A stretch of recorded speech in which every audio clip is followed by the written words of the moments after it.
అథ చైనం నిత్యజాతం నిత్యం వా మన్యసే మృతం తథాపి త్వం మహాబాహో నైవం శోచితుమర్హసి. భావం: ఓ అర్జున, ఈ ఆత్మకు జనన మరణములు కలవని ఒకవేళ నీవు భావించినప్పటికీ దీనికై నీవు శోకింపతగదు.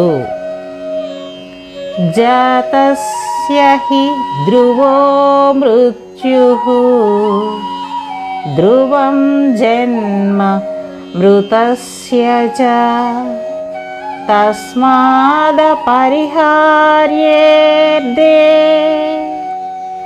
నత్వం శోచితుమర్హసి. భావం: ఏలనన పుట్టిన వానికి మరణము తప్పదు, మరణించిన వారికి పునర్జన్మ తప్పదు.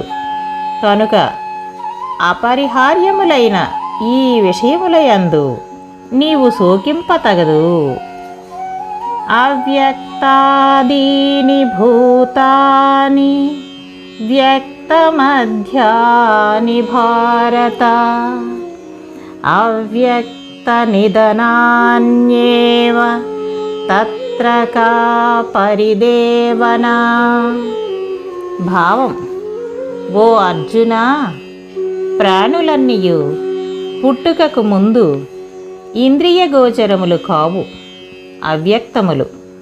మరణానంతరము కూడా అవి అవ్యక్తములే.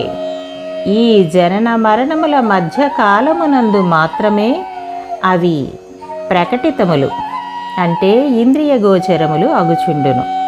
ఇట్టి స్థితిలో వాటికై పరితపించుట నిష్ప్రయోజనము.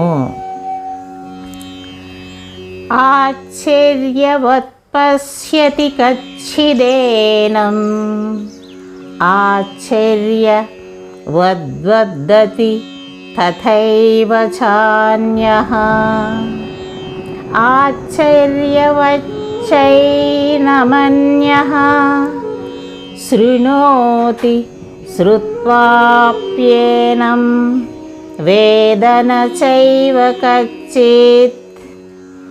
భావం: ఎవరో ఒక మహాపురుషుడు మాత్రమే దీనిని, అంటే ఈ ఆత్మను ఆశ్చర్యకరమైన దానినిగా చూచును.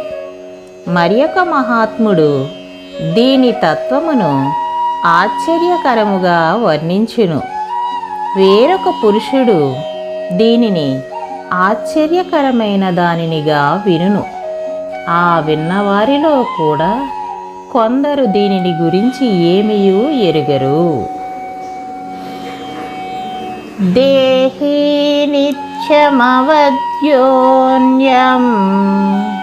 దేహే సర్వస్య భారత తస్మాత్ సర్వాణి భూతాని నత్వం శోచితుమర్హసి.